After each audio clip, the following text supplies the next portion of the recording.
আলামিন জানিয়ে দিলেন ফাবাশশারনাহু বিগুলামিন হালিম।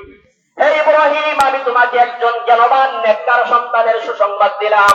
আল্লাহ রাব্বুল আলামিন ৮৬ বছর বয়সে হযরত ইব্রাহিম আলাইহিস সালাতু ওয়াস সালামকে সন্তান দান করলেন। হযরত ইসমাঈল আলাইহিস সালাতু ওয়াস সালাম বলেন সুবহানাল্লাহ।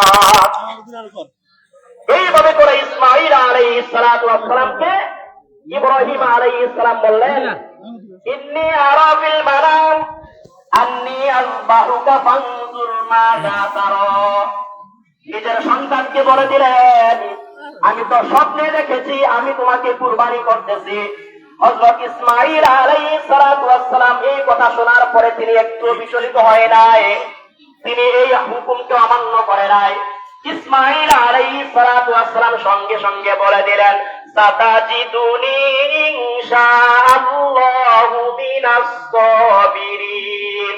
ইসমাঈল আলাইহিস সালাতু ওয়াস সালাম তার পিতাকে জানায় দিলেন, আমার প্রিয় বাবা, আল্লাহ রাব্বুল আলামিন আপনাকে কুরবানি করার জন্য হুকুম করেছেন, আমাকে আপনি জবাই করবেন, এই ব্যাপারে আমি আপনার কোনো হুকুম অমান্য করব না। আপনি আমাকে ধৈর্যশীলদের কাতারের মধ্যে পেয়ে যাবেন। বলেন সুবহানাল্লাহ।